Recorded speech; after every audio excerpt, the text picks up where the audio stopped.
Saida for maintaining silence. Thank you.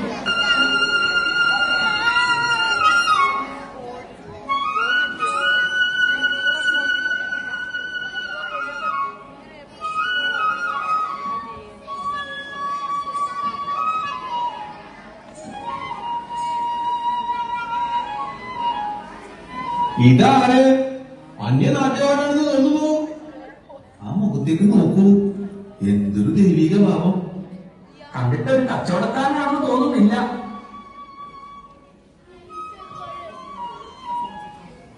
ദാ നോക്കൂ, കക്ഷി നമ്മുടെ അടുത്തേക്ക് വരുന്നു. ആരുടെ? ഞാൻ പൗരസ്ത്യ ദേശക്കാരനാണ്. നിങ്ങൾക്കൊരു സദ്വാർത്തയുമായിട്ടാണ് വന്നിരിക്കുന്നത്. സദ്വാദ്യോ? നിങ്ങളാരാണ്? ഞാനൊരു പണിക്കാരനാണ്. കെട്ടിടം പണിക്ക് ആവശ്യമായ എല്ലാ പണികളും എനിക്കറിയാം. ഓ, അപ്പോൾ ജോലി തേടി വന്നതാണല്ലേ? ഈ നാട്ടിലെ ഒരു നാടുവാഴി അദ്ദേഹത്തിന്റെ കൊട്ടാരം പണിക്കായി എന്നെ ക്ഷണിച്ചു. ദൂരം അധികമായതിനാലും എനിക്കറിയാത്ത സ്ഥലമായതിനാലും ഞാൻ തീരെ വരാതിരിക്കുകയായിരുന്നു. പക്ഷേ എന്റെ ഗുരു, എന്റെ കർത്താവ് എന്നോട് ആവശ്യപ്പെട്ടു. നിങ്ങളുടെ ഗുരുവോ? അതാരാണ്?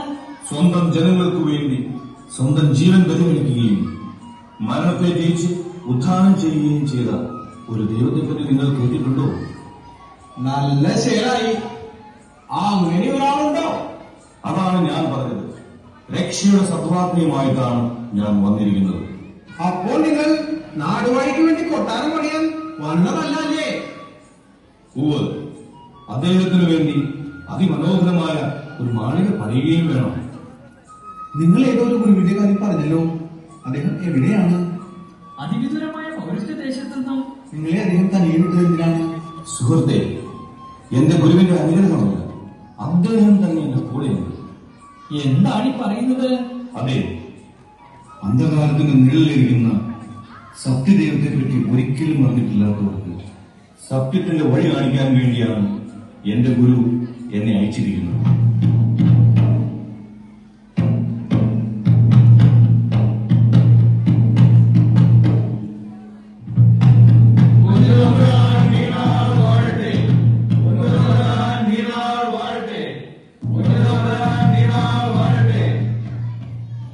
നിങ്ങൾ ഒരു അറിയണമാണല്ലോ.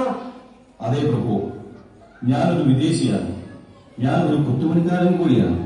ഓഹോ, അങ്ങനെയെങ്കിൽ എനിക്കൊരു പുതിയ കൊട്ടാരം പണിയണമെന്നുണ്ട്. കൊത്തുപണി മേൽത്തരമായിരിക്കണോ? ഓ പ്രഭു, എവിടെയാണ് തങ്ങൾക്ക് വേണ്ടി ഞാൻ ആ കൊട്ടാരം പണിയേണ്ടത്? ആ കാണുന്ന പുള്ളിയുടെ എടുത്ത് അതെ പ്രഭു,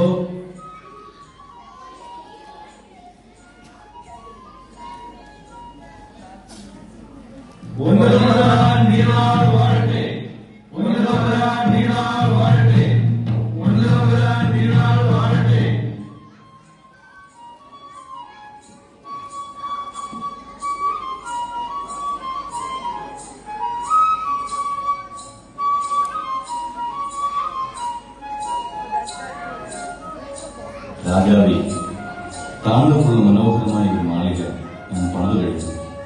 ഇഹത്തിലല്ല, പരത്തിൽ. രാജാവ് അറിയുമ്പോൾ സന്തോഷിക്കുകയില്ലെന്ന് മാത്രമല്ല, എനിക്ക് ശിക്ഷ വിധിക്കുകയും ചെയ്തു.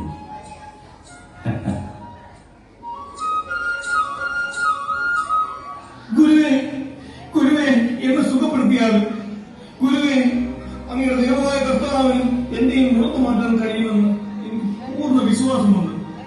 സഹോദര, നീ പൂർണ്ണമായും വിശ്വസിക്കുന്നു. ഗുരു, എങ്കിൽ ദൈവമായ കർത്താവ് നിന്നെ സുഖപ്പെടുന്നു.